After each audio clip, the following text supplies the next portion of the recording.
때 참여하시기 바랍니다. 예, 자, 오직 예수님, 그리스도의 평강과 은혜가 여러분과 가정 위에 함께 하시기를 축복합니다. 자, 에덴에서의 그 추방은, 아담의 추방은 바로 불순종 때문이었다. 그 불순종의 원인은 뭐라고 그랬습니까? 바로 뱀의 미혹, 다시 말하면 사단의 미혹 때문이었다는 것을 우리는 말씀을 통해서 알고 있습니다. 자, 그런데 아담 하와가 추방되기 전에 하나님께서는 아담으로 하여금 자기 아내의 이름을 어떻게 불렀어요? 하와라 불렀는데, 그 하와라는 것은 무슨 뜻이에요? 생명이란 뜻입니다.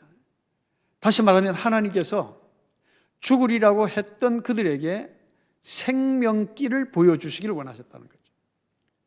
그리고 무화과 나무 잎 치마를 대신해서 짐승의 가죽 옷으로 그들에게 입혀주심으로써 그들의 치부, 그들의 부끄러움을 가려주셨다는 것.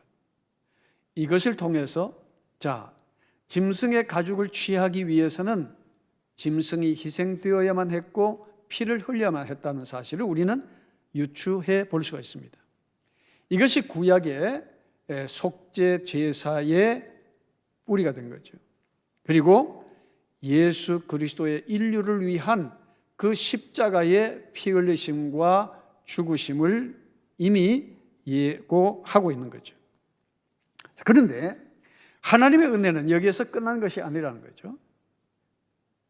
오늘 본문 22절 말씀에 보니까 여호와 하나님이 이르시되 보라, 이 사람이 선악을 아는 일에 우리 중 하나같이 되었으니 그랬어요. 그가 그의 손을 들어 생명나무 열매도 따먹고 영생할까 하노라, 이렇게 말씀하셨어요. 그러니까 하나님께서는, 자, 이 생명나무를 먹으면 안 되니까 생명나무 열매를 못 먹도록 하시겠다는 것을 보여주시는 거예요.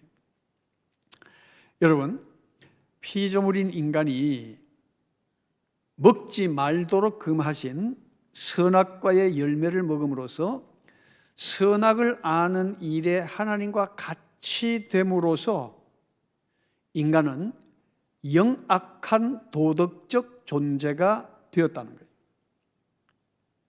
다시 표현하겠습니다. 선악과를 통하여 인간은 하나님과 같이 되겠다고 하는 욕망을 가졌지만 그것은 바로 영악한 도덕적 존재가 되었다는 거예요. 자, 여러분, 영악한 도덕적 존재가 되었다는 건 뭡니까? 내가 갖고 있는 도덕적 가치를 가지고, 내가 갖고 있는 윤리적 가치를 가지고 다른 사람을 판단하고 비판하고 정죄하기 시작하더라는 거예요. 여러분, 이게 얼마나 무서운 일인지 모릅니다. 그렇죠? 자, 내가 갖고 있는 지식, 내가 경험했던 모든 것, 그리고 내가 갖고 있는 도덕적 윤리관을 가지고 다른 사람을 판단하고 정죄하기 시작하는 거예요. 다시 말하면 스스로의 기준을 가지고 남을 판단하고 정죄함으로써 자기가 왕이 되어지고 하나님의 자리에 앉는 자가 되어져 버린 거예요. 그러니까 여러분, 내가 누군가를 비판할 때는 그러면 그 기준이 누구에게 있다는 거예요? 예? 여러분, 비판할 때, 여러분들이 남을 비판하고 비난할 때 어떤 기준에서 다른 사람을 비판하고 판단하죠? 예? 가만 생각해 보면 내 기준이라. 그렇죠? 그러니까 여러분, 그 비판을 받는 사람이 가만히 있습니까? 그럼 비판받는 사람도 나를 어떻게 해요? 그래, 쥐는 얼마나 잘하나 보자. 이제 그 자기 기준을 또 갖게 되는 거예요. 그럼 각자의 기준을 가지고 비판하고 비난하고 정죄하면 그래서 세상은 복잡하게 돌아가는 거예요. 그러니까 예수님께서 우리에게 정중하게 하신 말씀이 있어요. 그게 무슨 말씀입니까? 너희는 하나님의 자리에 앉지 말라는 거예요. 너희가 도덕적 기준을 가지고 선과 악을 분별하고 비난하는 것은 조심해야 된다는 거예요. 그래서 마태복음 7장 1절 이하에 뭐라고 말씀하셨어요? 자, 봅시다. 마태복음 7장 1절. 자, 우리 간단하지만 같이 읽겠습니다. 비판을 받지 아니하려거든 비판하지 말라. 아멘. 자, 그냥 비판하지 말라고 그러면 되는데 뭘 전제하고 있어요? 비판을 받지 아니하려거든 이것을 전제하고 있는 거예요. 그러니까 내가 누구를 비판하면 나도 뭐를 받게 돼 있다? 그렇지, 비판받게 돼 있는 거예요. 그러니까 그러면 네가 비판을 받지 아니하려거든, 먼저 네 자신이 비판받지 아니하려거든 너도 남을 비판하지 말라는 그 말이에요. 다시 말하면 너 자신을 위해서 비판하지 말라는 거예요. 그러면서 2절에 너희가 비판하는 그 비판으로 도리어 어떻게 해? 너희가 비판을 받을 것이요 너희가 헤아리는 그 헤아림으로 너희가 헤아림을 받을 것이니라, 그렇게 말씀하신 거예요. 근데 여러분, 나는 뭐 상당히 어떤 높은 기준을 가지고 누구 잘못됐다고 지적을 하고 비판을 하면 나는 욕 안 얻어먹을 것 같죠? 그런데 그 상대방은 또 나의 부족한 것, 나의 단점을 보고 비판하게 돼 있어요. 그건 반드시 그렇게 돼 있어요. 그러니까 사람이 내 입장에서 바른 소리 한다고 해서 나는 굉장히 뭔가 된 것처럼 얘기하지만, 근데 그런 사람들이 또 보면 의외로 여러 사람에게 비판을 받아요. 예? 그러니까 아이고 뭐 지는 잘났어. 예? 지 혼자 잘났네. 이래가지고 뒤에서 이렇게 들어보면 비판을 더 많이 받더라고. 몰랐죠? 그건 몰랐지? 그건 몰랐죠?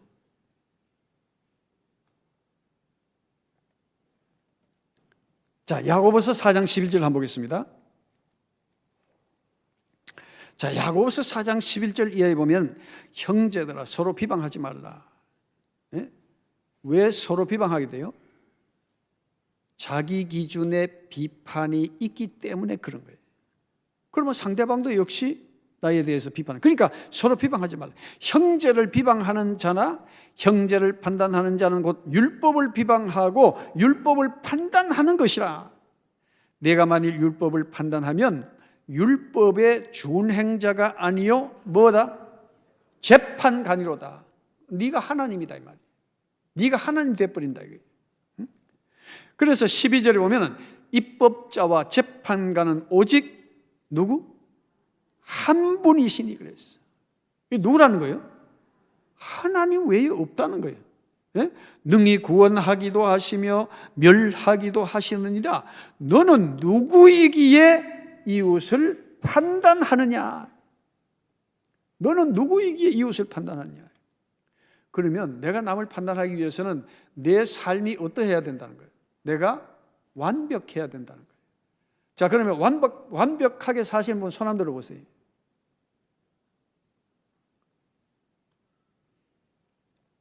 완벽하게 사시는 분. 네. 카메라로 한번 쫙 찍어놔요. 아무도 손든 사람이 없으니까. 여러분, 그래서 인간은 죄성을 지닌 채로 살아가기 때문에 우리는 근본이 죄인이라. 그래서 남을 판단하고 정죄한다는 것은 또 다른 나를 향한 판단과 정죄를 몰고 오게 되는 것이다. 자, 이런 인간이 죄성을 지닌 채로 만일에 생명나무 열매를 먹고 영원히 산다면은 인간 세상은 어떻게 되겠느냐 이거죠. 한번 상상해 보세요. 우리 같은 이런 죄성을 가진 인간이 생명나무 열매를 먹고 영원히 산다면은 이 세상이 어떻게 되겠어요? 그러니까 여러분, 이것은 가장 흉악한 저주가 될 수 있어요. 인간에게 가장 흉악한 저주가 되는 거야. 예? 맨날 비판하고 비난하고, 젊어서도 비판하고 비난하고, 중년이 되어서도 비판하고 비난하고, 늙어서도 비판하고 비난하고, 죽지도 않고 비판하고 비난하고, 그래가지고 영원히 살아봐요. 얼마나 그 저주 자체지 그게. 여러분, 흉악한 병에 걸려가지고 아무 의식도 없이 매일 대소변을 갈아주어야 하는 사람이 영원토록 산다고 한다면은 그것이 그 집안의 복이 되겠습니까? 저주가 되겠습니까? 그 저주지, 그거는. 이해가 되세요? 왜 생명나무 열매를 못 먹게 하셨는지 하나님께서. 자, 그렇기 때문에 죄악으로 인하여 영적으로 병든 인간에게 생명나무 열매를 먹지 못하게 하는 것이 바로 하나님의 은혜다. 그래서 우리가 70, 80 인생을 살다가 죽는 것은 그것이 어떤 면에서는 또 하나님의 은혜야. 응?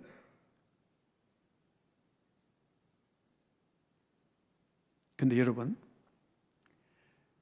80, 90, 70, 80, 90 인생을 살다가 죽는 우리에게 하나님께서는 엄청난 복을 주셨어요. 그 어떤 복을 주셨느냐? 죽음으로서 끝이 아니라 우리에게 새로운 생명의 길이 있다는 것을 보여주셨다는 사실.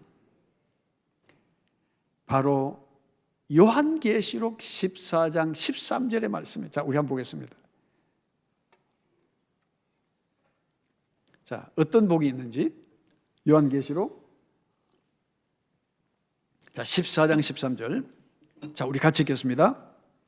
또 내가 들으니 하늘에서 음성이 나서 이르되 기록하라. 지금 이후로 주 안에서 죽는 자들은 복이 있도다 하시매 성령이 이르시되 그러하다. 그들이 수고를 그치고 쉬리니 이는 그들의 행한 일이 따름이라 하시더라. 아멘. 자, 주 안에서 죽는 자들은 뭐가 있다? 복이 있다는 거예요. 주 안에 죽는. 그냥 죽는 자는 참 복이 없지만은 주 안에서 죽는 자에게는 복이 있다는 거예요. 왜 그럴까요? 주 안에서 죽는 자, 바로 생명의 씨앗을 품고 있기 때문에. 응? 여러분, 타락한 육체로는 영생할 수가 없기 때문에 하나님께서는 우리에게 죽음을 주시되 주 안에서 죽는 복을 우리에게 주신 거예요. 그래서 우리가 예수님을 믿는다는 것이 얼마나 큰 은혜요, 얼마나 큰 복이냐 하는 것을 깨닫게 해주시는 거지. 응? 여러분, 다 주님 안에서 죽으시기 바랍니다. 주님 안에서 죽어야 돼. 그냥 죽으면 안 된다 이거야. 그냥 죽으면. 네? 그냥 죽으면 안 돼. 그리스도 안에서 죽어야 되는 거야. 그런 자에게 희망이 있고 소망이 있어요. 네? 그렇기 때문에 우리가 정말 오늘 예수 그리스도를 알고 믿음 안에서 살다가 죽는 자에게는 바로 죽음이 은혜요, 생명나무의 열매를 못 먹게 하신 것이 또한 은혜라는 것을 우리가 깨닫게 되는 거예요. 자, 오늘 보면 또 24절에 보면 이같이 하나님이 그 사람을 쫓아내시고 에덴 동산 동쪽에 그룹들과 두루 도는 불칼을 두어 생명나무의 길을 지키게 하시니라 그랬어요. 자, 생명나무의 길을 지키게 하셨다. 여러분, 이 생명나무의 길은 뭐가 지키고 있어요? 그룹들과 두루 도는 불칼로 철저히 봉쇄되어져 있는 곳이다. 그러니까 이 에덴은 어떤 사람도 어떤 인간적인 방법으로도 들어갈 수 없다는 거예요. 그러면 우리는 이 에덴에 영원히 들어갈 수가 없는가라는 질문을 할 수가 있죠. 자, 범죄한 인간은 모든 것을 상실하고 말았어요. 자력으로는 그 어느 누구도 구원받을 수 없고 에덴을 회복할 수도 없어요. 그런데 하나님께서 유일한 방법을 우리에게 보여주셨어요. 그 에덴의 참 주인 되신, 즉 생명나무의 주인 되신 예수 그리스도를 통해서만이 우리가 그곳을 향해서 갈 수가 있다는 거예요. 바로 하나님께서 열어주신 길은 바로 그 생명나무의 길을 가는 그 길을 우리에게 열어주셨는데 누가 그 길을 여셨느냐 이거예요. 자, 요한복음 14장 1절 이하의 말씀을 보겠습니다. 자, 요한복음 14장 1절입니다. 자, 예수님께서 제자들에게 너희는 근심하지 말고 염려하지 말고 나만 믿어라. 그러면서 14장 2절에 하신 말씀이 같이 읽어볼까요? 내 아버지 집에 거할 곳이 많도다. 그렇지 않으면 너희에게 일렀으리라. 내가 너희를 위하여 거처를 예비하러 가노니. 아멘. 자, 예수님께서 내가 너희를 위하여 거처를 예비하러 간다. 지금 이렇게 말씀하셨어요. 자, 3절에 우리 같이 보겠습니다. 가서 너희를 위하여 거처를 예비하면 내가 다시 와서 너희를 내게로 영접하여 나 있는 곳에 너희도 있게 하리라. 아멘. 가서, 그렇죠? 자, 초림의 예수님은 우리 구원을 위해서 오셨다가 다시 부활 승천하셨어요. 가서 너희를 위하여 거처를 예비하면 내가 다시 와서 너희를 내게로 영접하여, 어디에? 나 있는 곳에 너희도 있게 하리라. 뭐요? 재림의 예수님은 우리를 어디로 데려가기 위해서 오신다는 거예요? 그렇지. 잃어버린 에덴을 회복해 하시기 위해서 오시겠다는 거예요. 그러니까 이 도마가 이 뭔 말인지 이해가 안 되는 거야. 이게 왜? 이게 육적인 말이 아니고 영적인 말이잖아요. 이 영적인 언어를 이해하기 위해서는 우리가 성령의 능력을 힘입지 않으면 우리는 이해할 수가 없습니다. 그러니까 처음 예수 믿고 제일 어려운 게 뭡니까? 성경이 이해가 안 된다는 거죠. 말씀이 이해가 안 돼. 우리가 그 말씀을 이해하고 영적 세계를 이해하기 위해서는 말씀과 기도 외에는 다른 길이 없어요. 자, 아니 그 길을 우리가 어찌 알겠습니까? 도마가 이렇게 말하니까 6절에 예수님께서 뭐라고 그러십니까? 예수께서 이르시되 내가 곧 뭐요? 길이요 진리요 생명이니 나로 말미암지 않고는 아버지께로 올 자가 없느니라. 그렇게 말씀하신 거예요.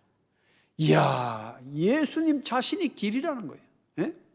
예수님 자신이 내비게이션이라는 거예요. 내비게이션. 여러분, 우리가 자동차를 타고 어디 뭐 서울이나 외지에 가면, 그 어디 목적지까지 가려고 그러면 이게 요즘은 내비게이션 없으면 못 갑니다. 그렇죠?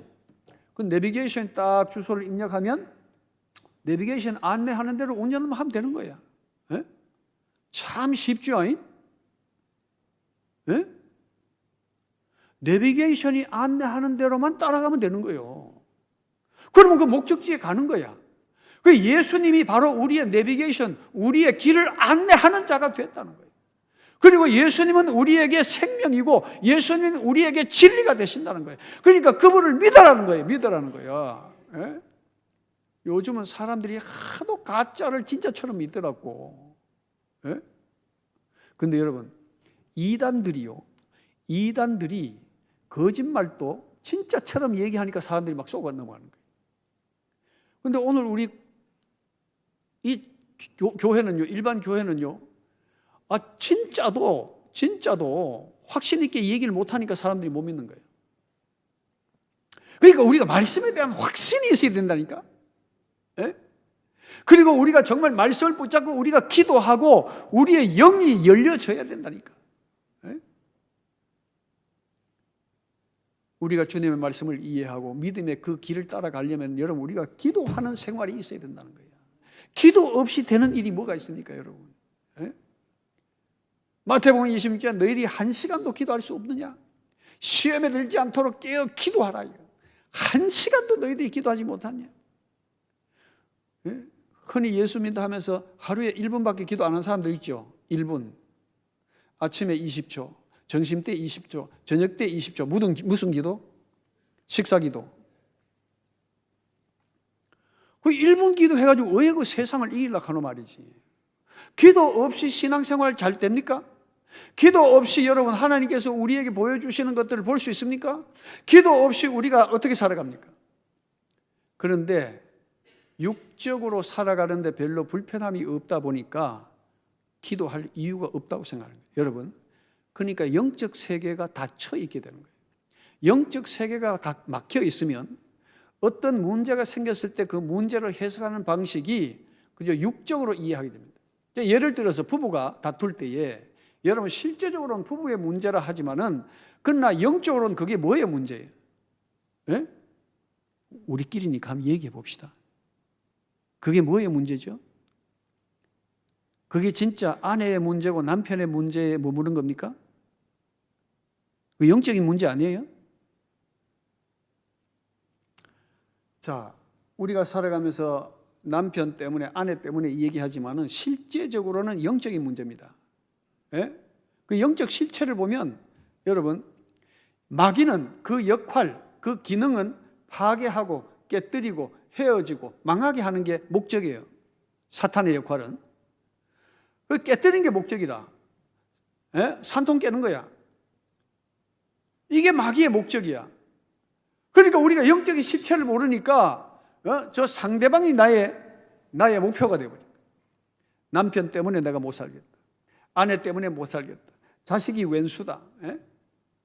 내가 부모를 잘못 만나서 그렇다. 전부 이렇게 보이는 대상을 공격 대상으로 삼잖아요.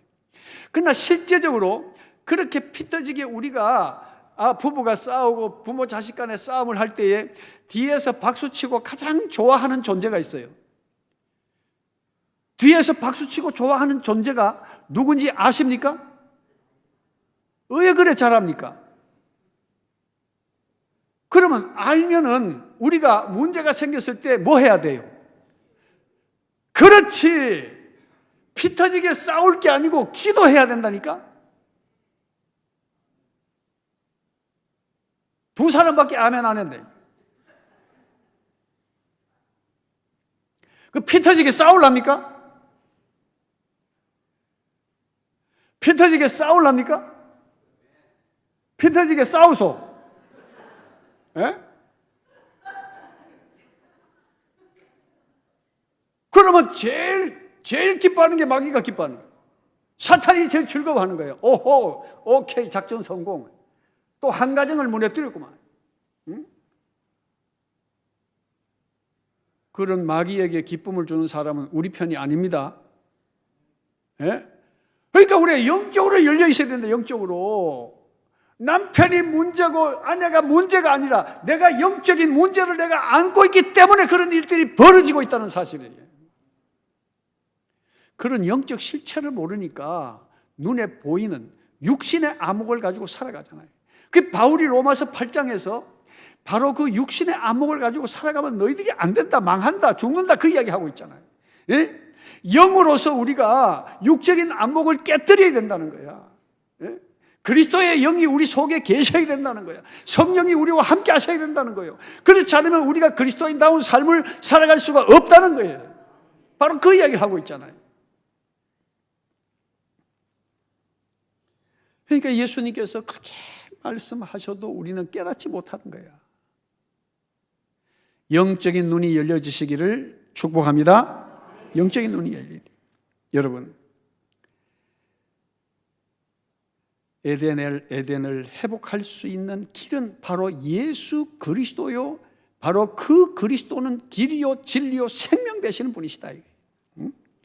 처음 에덴 동산에 생명나무가 있었다면 초대교회는 생명의 복음이 있었습니다. 처음 아담은 에덴을 상실케 했다면 둘째 아담 되시는 예수님은 에덴을 회복해 하시는 분이시다 이거예요. 네? 그래서 요한계시록 2장 7절에 뭐라고 그랬습니까? 자, 요한계시록 2장 7절. 자, 2장 7절에 보면, 자, 우리 같이 읽어봅시다. 아주 귀한 말씀이니까. 귀 있는 자는 성령이 교회들에게 하시는 말씀을 들을지어다. 이기는 그에게는 내가 하나님의 낙원에 있는 생명나무의 열매를 주어 먹게 하리라. 아멘. 귀 있는 자는, 귀 있는 자는 성령이 누구에게? 교회에게 하시는 말씀을 들을지어다.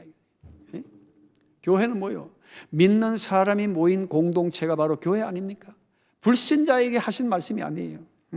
그러면서 이기는 그에게는 그랬어요. 이기는 그에게는. 그러면 이게 뭐요? 지금 우리가 예수 믿는 것이 그냥 편안하게 주일날 왔다가 바람 쐬듯이 왔다 가고 기도 생활도 안 하고 말씀도 붙잡지도 않고 그냥 종교 활동 하면 된다는 거예요? 이기는 그에게는 그랬어요. 이게 뭐예요? 치열한 싸움이라는 거 아닙니까? 우리가 이겨야지 져버리면 안 되는 거예요. 아멘? 지니까 만날 치고받고 싸우고 눈에 보이는 사람하고 싸우지. 그러니까 아내가 원수 같고 남편이 원수 같지. 예? 그 지는 거야. 그거는 지는 거야. 그러니까 우리 그리스도인들이 어떤 문제가 생기면 바로 사람과 다툴 문제가 아니라 이것은 내가 기도해야 할 문제고 하나님 앞에 내가 무릎 꿇어야 될 문제라는 걸 깨닫는 사람은 사람과 다툴 필요가 없어요. 기도 가운데 역사하시는 하나님을 만나면 문제가 해결돼 버리잖아. 사실은 부부간에 살아가면서 다투는 게 보면은 진짜 뭐 죽을 일을 만들어가지고 그런 게 아니라 아주 사소한 것 가지고 말로 따지다 보면 나중에 원수가 돼버립니다.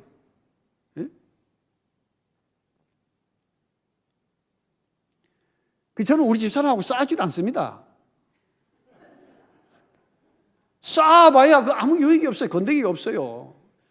물론 생각이 다를 때는 자기 생각을 분명하게 얘기를 할 때는 있지만은 싸울 필요가 없더라고. 싸울 필요가.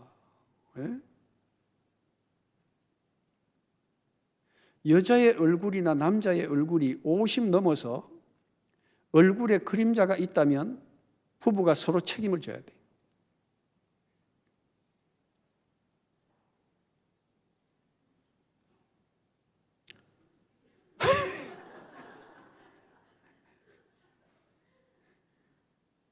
옆에 분 한번 얼굴 한번 보십시오. 뭐 기왕에 보자 했으니까 얼굴 한번 보십시오. 얼굴이 편안한지 밝은지.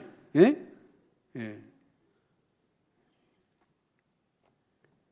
자, 이기는 그에게 내가 하나님의 낙원에 있는 생명나무의 열매를 주어 먹게 하겠다는 거예요. 예? 그래서 지금도 우리가 살아있는 육신의 몸을 입고 사는 동안에는 영적 싸움은 치열하다는 거예요. 네? 그래서 바울이 에베소서 6장 12절 이하에서 뭐라고 그랬어요? 자, 우리 한번 봅시다. 에베소서 6장 12절에 이하에 보면 우리의 씨름은 혈과 육을 상대하는 것이요? 아니요 그랬잖아. 분명히 육을 상대하는 것이 아니요. 혈과 육을 상대하는 것이 아니란 말이야. 사람이 아니라는 거예요. 네? 통치자들과 권세들과 이 어둠의 세상 주관자들과 하늘에 있는 무엇을 상대하는 것이다? 악의 영들을 상대함이라는 거야. 악의 영들을 상대하는 거예요. 그래서 우리가 영적 실체를 알면 부부간에 더 소중하게 여기고 더 귀하게 여기게 되는 거지. 왜 싸워요? 왜 싸워? 생각이 다른 건 대화를 통해서 조정을 하면 되잖아요. 고집 씌우지 말고 또 똥고집 씌우면 안 됩니다. 예수 믿는 사람은 합리적인 생각을 할 수 있어야 돼. 그리고 영적 질서를 따라 가정에도 영적 질서가 있어요. 그렇죠? 성경에서 분명히 말하잖아. 아내들이여 남편에게 뭐 하라? 왜?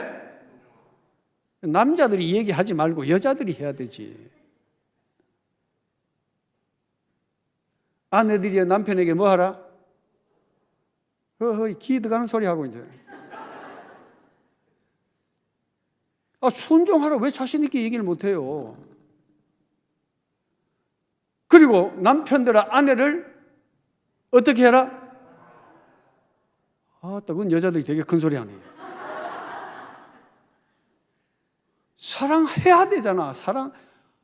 아니 결혼하기 전에 다 사랑했기 때문에 하는 거 아니에요? 그래서 그 사랑에 대한 책임을 져야 되는 거예요.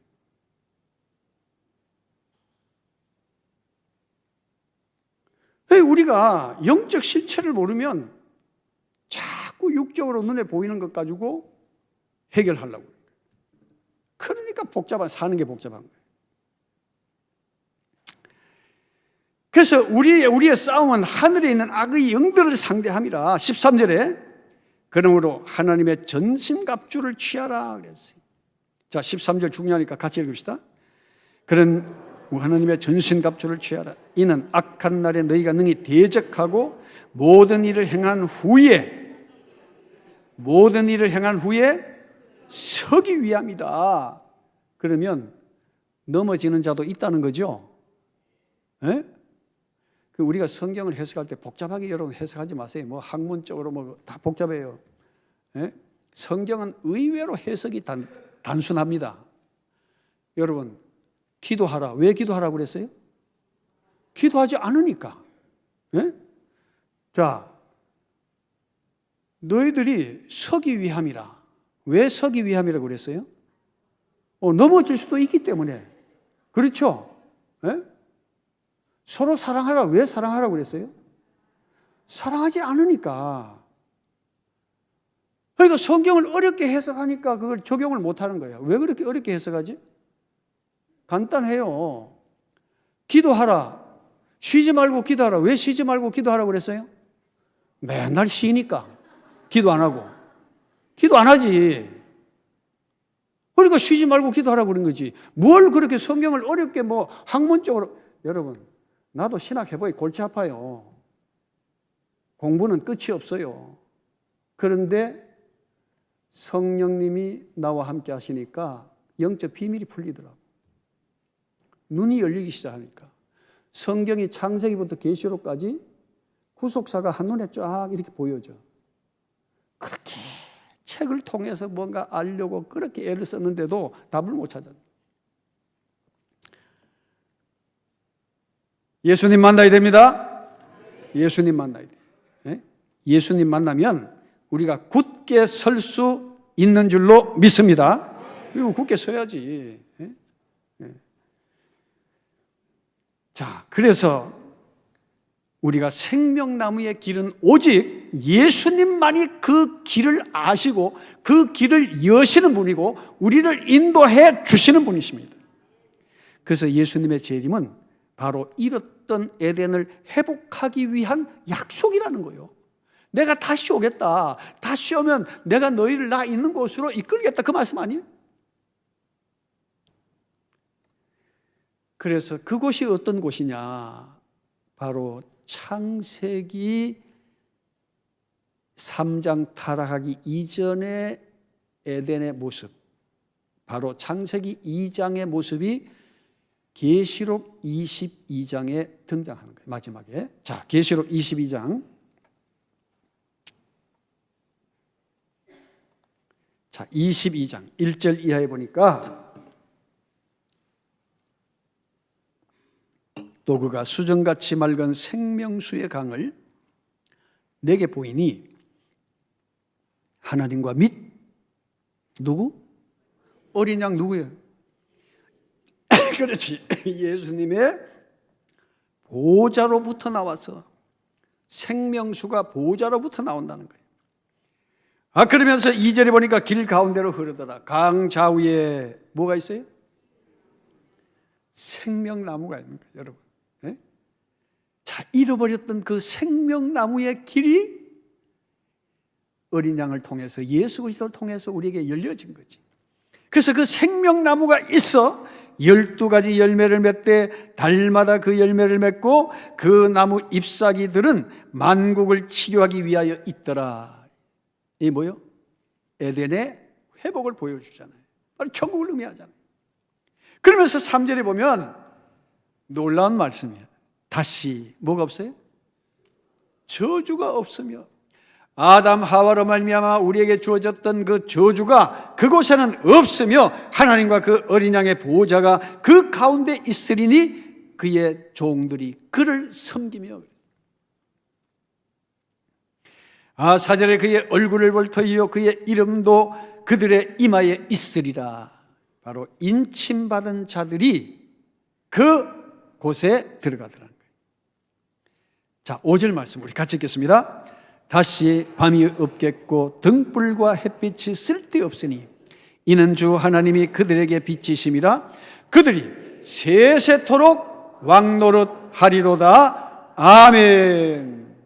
바로 이것이 에덴의 회복을 위한 거예요. 사랑하는 성도 여러분, 지금 우리는 세상을 살아가고 있습니다. 힘겹게 살아가고 있습니다. 육신의 눈은 열릴수록 우리는 근심과 걱정과 염려를 더 많이 해야 돼. 육신적으로 열리면 만날 자고 나면 걱정이에요. 여러분, 그러나 육신의 몸을 입고 살지라도 영적인 안목이 열린 사람에게는 하늘의 영광을 바라보며 주님을 통하여 우리가 누리게 될 영원한 천국을 바라보며 사는 기쁨을 이 땅에서도 누리게 될 줄로 믿습니다. 바로 이것이 추방 가운데서도 하나님께서 우리에게 은혜로 주신 기쁜 소식이 바로 예수 그리스도를 통하여 잃었던 에덴을 회복해 하시겠다는 이 약속의 말씀이고, 그렇기 때문에 이 약속을 믿고 주 안에서 죽는 자가 복이 있다는 것이 바로 그런 뜻이라는 거예요. 여러분, 잃어버린 에덴을 회복하는 믿음으로 살아가는 우리 모두가 될 수 있게 되기를 축복합니다. 오늘 이 말씀 생각하면서 주님, 그렇습니다. 이제는 우리가 육신의 안목을 따라 사는 것이 아니라 영적 안목을 가지고 말씀과 기도의 삶으로 에덴의 회복을 위하여 준비하신 그 주님 바라보며 주님 의지하는 믿음으로 살아가게 하여 주시옵고, 이 땅에서도 주님이 주시는 풍성한 은혜를 영적 안목으로 바라보고 누리며 살아가게 하여 주시옵소서. 우리 잠시 기도하겠습니다. 자비하신 아버지 하나님, 육신의 안목을 따라 살면 늘 염려와 근심과 걱정과 두려움 가운데 살아갈 수밖에 없고, 죽음조차도 우리에게는 절망으로 다가오지만 주님 우리에게 주신 소망과 희망이 무엇인지를 오늘 말씀을 통해서 깨달았습니다. 아버지 하나님, 영원한 생명의 길 되신 주님, 우리에게 보여주신 그 길을 따라 우리가 살아갈 수 있도록 도와주시고, 날마다 성령 충만하여 주님과 동행하는 삶을 살게 하시고, 주님 이 땅에 다시 오실 때에 우리가 바라던 그 영원한 나라, 하나님 잃었던 그 에덴을 회복하고 하나님 천국 삶을 살아갈 수 있도록 인도하여 주시옵소서. 이 믿음 가지고 사는 모든 자에게 주님 주시는 평안과 기쁨이 이 땅에서도 넘치게 하여 주옵소서. 예수 그리스도 이름으로 기도드리옵나이다. 아멘.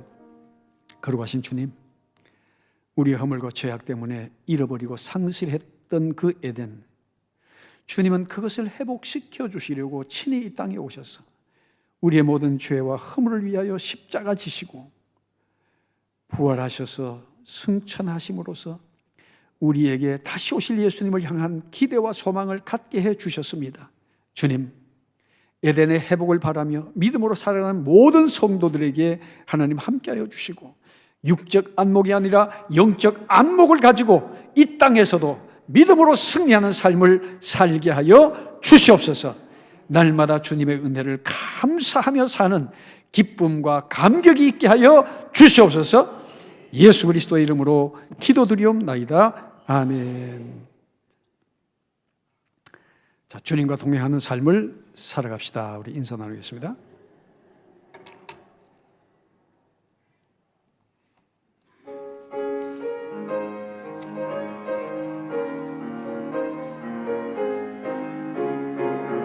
주 안에서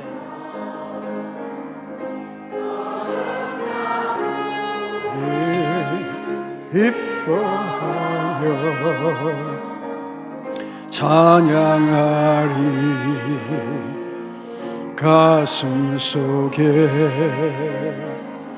넘치는 확신, 우리의 가는 길에서 막 넘치네. 살아계신 주, 나의 참된 소망, 두려움이 사라지네.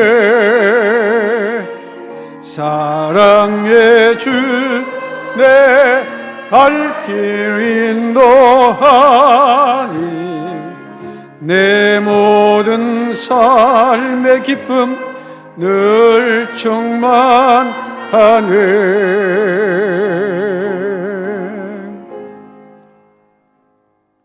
이제는 생명나무 되시는 예수 그리스도의 은혜와 우리 죄를 사하시려 독생자 예수 그리스도를 이 땅에 보내신 하나님 아버지의 극진하신 사랑과 성령 안에서 열매 맺는 삶을 살도록 우리 가운데 역사하시는 성령의 교통하심이 생명길을 바라보며 주님과 함께 동행하는 삶을 살기를 마음으로 다짐하고 돌아가는 믿음의 온 가족들에게 이제부터 영원토록 함께 하시기를 간절히 축원하옵나이다. 아멘.